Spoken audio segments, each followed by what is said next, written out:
Thanks for staying. Finance Minister Ken Ofori-Atta says government will soon come out with a set of guidelines to ensure that all state-owned enterprises pay up their dividends to the state. For now, many state-owned enterprises have defaulted in paying their dividends regularly. At the 2018 SOE Policy and Governance Forum in Accra, Ken Ofori-Atta charged all SOEs to comply with these guidelines to help justify government's investments in such enterprises. It really is a challenge for us to realize that we've been given a seed that must truly be multiplied because it's an amazing opportunity to have this blessing to do this work for our country. It is, however, unfortunate that in terms of dividend payments, it has not improved. 14 out of the 86 entities in which we have equity interest paid dividends.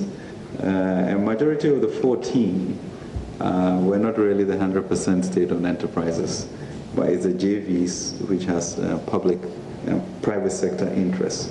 So there were only 3 of them that were full SOEs. So this really reinforces the justification for our quest that we as government should at least get 15% of your gross profit, so that however badly you run the company, at least the people of Ghana will get their portion to be used for public services. So the ministry has initiated the development of a state ownership policy which, among others, will streamline the payment of dividends and or surplus by SOEs, joint venture companies and public corporations. In the meantime, current guidelines on dividend payments, which we've already circulated to you, stipulate, as I mentioned, at the minimum, that SOE should declare and pay 15% of their gross profit as dividend to government. We expect the SOE will fully comply with the guidelines on dividend payments in order to justify the investment government has made and continues to make in them. And the Ghana Shippers Authority and the Cocoa Marketing Company have hosted the Maiden Cocoa Freight Negotiation Conference in Accra.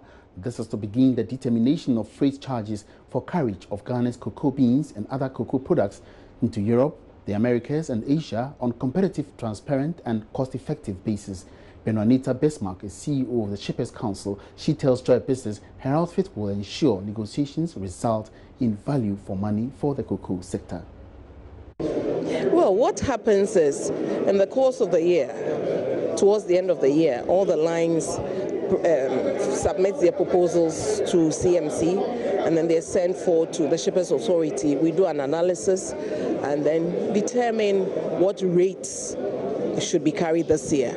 And then we meet them individually, what we call the round of negotiations individually, and ask them the reason for putting up certain rates, including the banker rates. And then at the end of it, we deliberate, CMC, Shippers Authority, and then we come up with what we know will be a competitive rate for Ghana. It is our cocoa, and of course we don't want to pay too much for it. We don't also want to diddle the shipping lines out of their profits. So we ensure that we come to some balance to lift our cocoa. So when all is said and done, we tend to lose, or we tend to gain, or both sides tend to gain? Definitely. That is the aim of the freight negotiations. As we mentioned, it's been going on for decades now, and Ghana has made a lot of savings as a result of it. Last year, we made a savings of about $10 million as a result of the negotiations that we held. So over the years, we have stood to benefit, and we know that going forward, we will do that as well. Walk us through some development in your sector. We believe issues of demurrage and everything coming up. With these guys coming on board and having to experience some of these issues, do you think this could affect the negotiations in terms of their pricing? Definitely not. Issues of demurrage are not things that shipping lines will say will affect.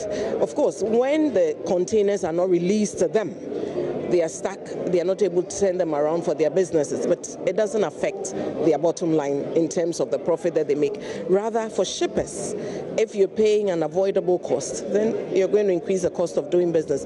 That is why we continue to sensitize our shippers that it is an avoidable cost. If you're able to proceed with your clearance your process before the arrival of the vessel, by the time the vessel arrives, you are ready to go, and you don't have to pay beyond the 7 free days that you've been allowed. Let's still stay on cocoa, and until government adopts a holistic approach to challenges of young cocoa farmers, illegal mining will remain a viable option for them. That's according to Cocoa Services NGO Solidaridad's Youth Cocoa Project, known as MASO Initiative. Access to finance and land are major challenges facing the youth who venture into cocoa production. Program Manager Fred Frimpong says some youth who have shown interest in cocoa production are reconsidering their decision due to such frustrations. Nana Yaojima caught up with some youth at the Youth in Cocoa Conference in Kumasi and has filed this report.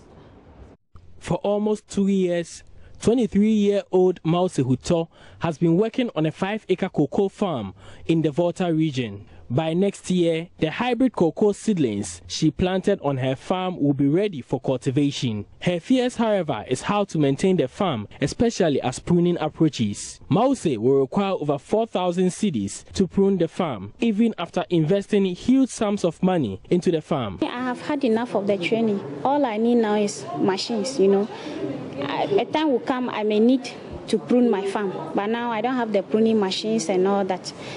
Spraying machines and all that. I also need those items. Yes.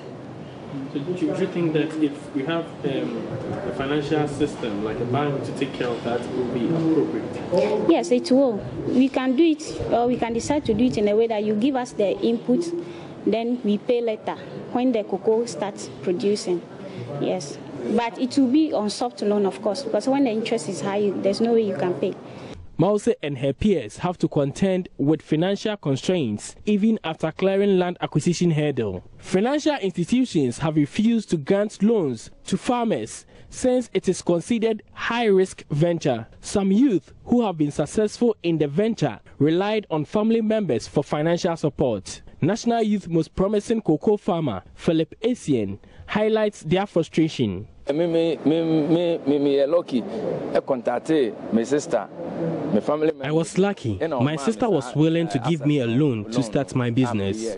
Some banks I went to were demanding outrageous collaterals, which I could not provide. Funding is a major challenge for us all. As a starter, so as a beginner, maybe just collateral.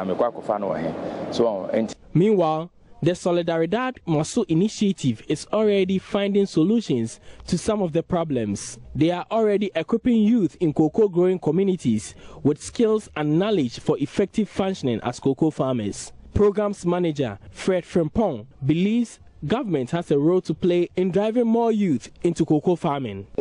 To be able to do that, you first need to show a proof of concept that cocoa farming is a viable economic option. And for me, that proof of concept is there. That is why we are having this conference. One of the people sitting on the panel today is the national best young cocoa farmer. He already owns cocoa farm of about 80 acres. And the amount of money he is making from cocoa is mind-blowing. What I think government should do is to pick young people like that and show them as examples. That's the first thing. The second thing is that somebody like him didn't just get where he is. He struggled.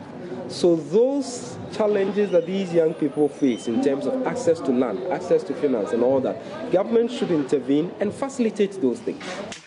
Nana Yaojima reporting.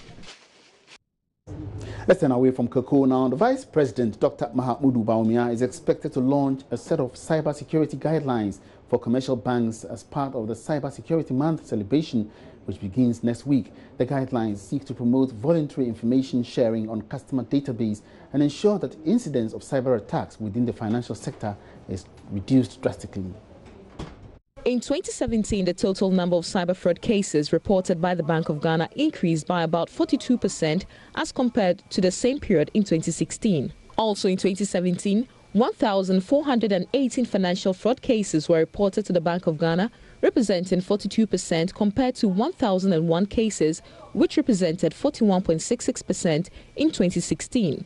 According to the National Cybersecurity Center, Ghana's cyberspace has recorded significant developments within the last couple of months, especially with the introduction of digital postal addressing system, mobile money interoperability systems, as well as the ongoing national identification system, amongst others, which calls for increased awareness. The Vice President, Dr. Mahamudu Bawumia, is expected to launch a set of guidelines to protect the financial sector against cyber crimes. National Cybersecurity Advisor Albert Enchiboisiako has been explaining to Joy Business expectations from these guidelines. We need to look at the different models for achieving enforcement. Within the cybersecurity ecosystem, yes, punitive directive should be the last resort. We should be looking more for voluntary and promotive kind of directive. That is an angle I see the BOG's directive. One, it seeks to help the banks to build their cyber defenses. Two, it seeks to help with information sharing on cyber threat within the financial sector. Three, it helps also with cyber incident reporting. And four, it also helps to create awareness among users of the system within the financial sector. But I think the focus is more promotive. The Cybersecurity Awareness Month is an annual event celebrated across the globe. In Ghana, the month of October has been earmarked for awareness creation, which will be launched next week under the theme, A Safer Digital Ghana. Here's Albert Enchiboisiako again. Within that space, government, a lot of initiatives are going on. Paperless ports, e-procurement, e-justice, the national identification system, the national property addressing system, and a lot of e-government initiatives. NITA is currently deploying network connectivity for the public sector. These are the drivers for the ministry's action as far as cybersecurity development is concerned, and hence the theme, A Safer Digital Ghana, because every component of Ghana is being digitalized in the next 5 years. We have a mandate to ensure that we protect the investment that is being made within our digital space. The nationwide event is organized by the Ministry of Communications and the National Cybersecurity Center. Ebenezer Sabute's report for Joy Business. Now, prices of major alcoholic beverages and spirits are expected to witness a jump from next week. The adjustment is said to have been influenced by recent changes to the VAT rates calculations, which have affected claims on input costs by businesses, increase in production costs, and the cedi's depreciation. Some of the brewery firms have already communicated the price changes to their distributors through emails and notices at the factory sites. Here's Executive Secretary of the Food and Beverage Association, Samuel Agri, who spoke to Joy Business earlier. Because the businessman is there to make profits. And therefore, there are certain accommodation that you can tolerate. If you want to cede off part of your profits, it's okay. But you cannot let all your profit go. So I get from you that it's more of the rising cost of operations, the business environment, and that's something that you can no longer absorb. You can't, because if you don't do that, what is going to happen? It means that all your profit is going to go, and eventually you have to fold up and leave. And if you look at it the way it's going, you shouldn't be surprised come next year if you see more businesses laying off staff. You should not be surprised at all. Has it gotten to that extent where you believe that the layoffs would be a best way out for these beverages or these firms to still stay in business? You need to make an adjustment. Those with large numbers in recruitment will have to cut down some of the staff to be able to be in business. Because if you need to maintain that number of staff that you have, if you talk to some of the pharmaceutical industries, they will tell you what they are also planning to do. And this is not an alien science. It's something that we are seeing coming. And the Dutch ambassador to Ghana, Ron Stricker, has entreated government to leverage more on the private sector to improve funding for healthcare delivery. He made these comments at the launch of the Republic Medical Loan, a finance facility for private healthcare service providers. Karen Dodu has more. The Republic Medical Loan is a partnership between the Republic Bank and the Medical Credits Fund, a Dutch credit scheme. The partnership provides private healthcare service providers an avenue to access loans as much as 1 million cedis at special lower interest rates. Private hospitals, clinics, laboratories and health training facilities are among institutions that can benefit from the facility. Managing Director of Republic Bank, Anthony Jordan, noted that the Republic Medical Loan will go a long way to improve access to funding healthcare in the country. It is part of our vision to build successful communities wherever we operate. We don't just say it, we live it, and it coincides with that mantra that we have. When we were approached by the medical fund, we felt it coincided, like I said, with what we normally would want to do, so we grabbed the opportunity. In addition to which, of course, they are providing part of the funding, the medical fund, we providing part of the funding, so it brings the average cost of the borrowing down, so we are therefore able to lend at a better rate. So that would answer the second question you have. Although for 2018, government allocated 9 billion cedis to the health ministry, it is still faced with numerous challenges which undermine healthcare delivery. Dutch Ambassador to Ghana, Ron Stricker, noted that although Ghana aims at moving beyond aid, it should not overlook the funding opportunities within the private sector. We see in Ghana that, of course, the medical needs are immense. And at the same time, there is a lack of money. And certainly there is a lack of public money, which is understandable. And of course, it is the government's intention to raise more money, Ghana Beyond Aid and so forth, but of course that will take some time.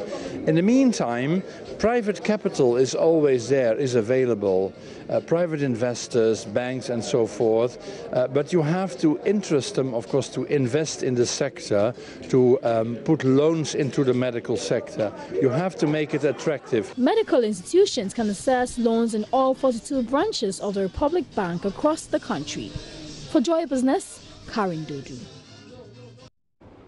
Now some developments in the mining sector. Available statistics indicate only 7% of women are working in the mining industry, a trend described by the industry players as discouraging.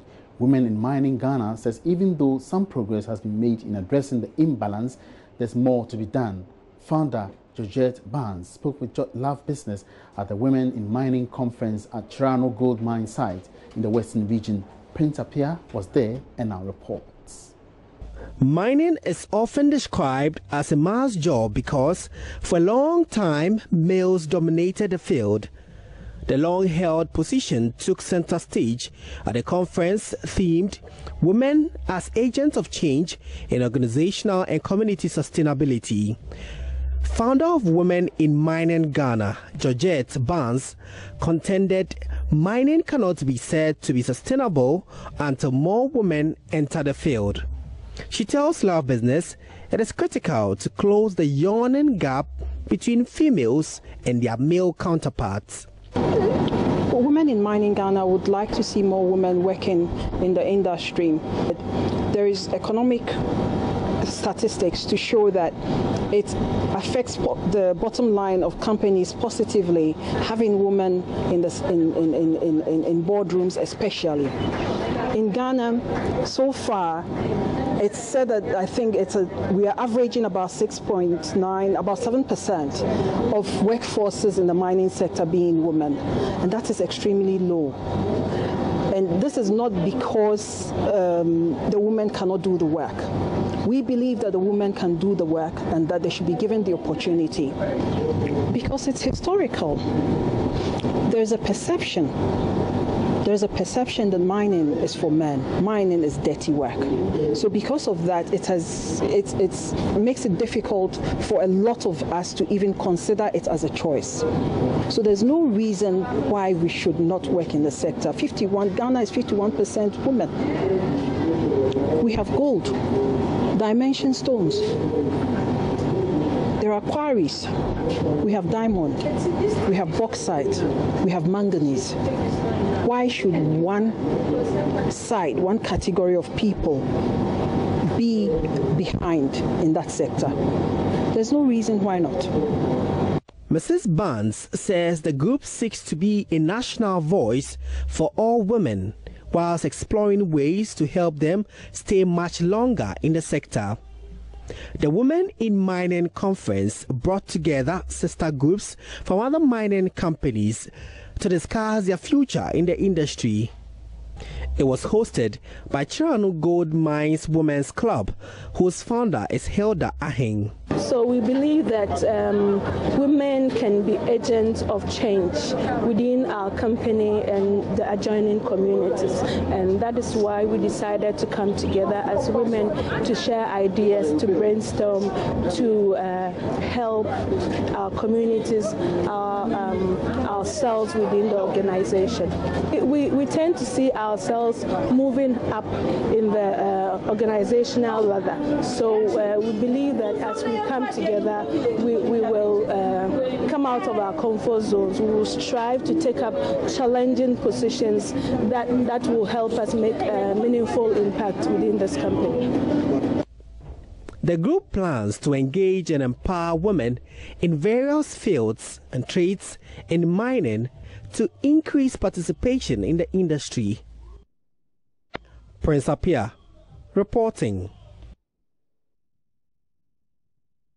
Now, the National Varietal Release and Registration has recommended for approval 4 new high-yielding and nutritional cowpea varieties developed by the University of Cape Coast. The new varieties are set to be 3 times higher in terms of their nutritional value and yields and would be of great benefit to farmers and consumers. Head of Department of Molecular Biology and Biotechnology, Professor Aaron Tete Asare, spoke to the media after the National Varietal Release and Registration inspected cowpea farms at the University of Cape Coast. He noted the breakthrough is good for Ghana. Richard Kwejunyako has more. Which we have used in the National Varietal Release and Registration inspected the cowpea varieties developed by the University of Cape Coast. The project is in collaboration with the Center for Scientific and Industrial Research, the University of Virginia in the US, and other research institutions. 4 high-yielding and nutritious varieties of cowpea were recommended for approval to be used by farmers. Principal investigator of the cowpea project and head of Department of the Molecular Biology and Biotechnology at the University of Cape Coast, Professor Aaron Tete Asare, says farmers would be better off with the new cowpea varieties because of the high nutritional value and the economic advantages. The cost benefits in terms of profits that farmers will gain, as well as the nutritional characteristics that when consumers eat, they will benefit from. These 4 cowpea genotypes have high yield, about 2 times or more yield to the existing ones. And then they are also early maturing. Within 2 months, you harvest. And then they have drought tolerance, as well as tolerant to rust, and then viruses, which are all pathogens that affect the cowpea growth and yield. The cowpea project has been collaborating with the Ghana Prison Service. So far, 80 inmates have been trained in the production of the varieties of cowpea. This is beyond the cowpea farms at the prisons, supporting the protein needs of the inmates at the Anchor 4 prisons. Anchor 4 prisons has been partner in this project, and we had about 80 inmates that have been trained over 3 years now that this project took off. We're hoping that by the time they will be released from prison, they will be able to have their own cowpea production farms. And I think that it is one of the ways of helping these ones to reform.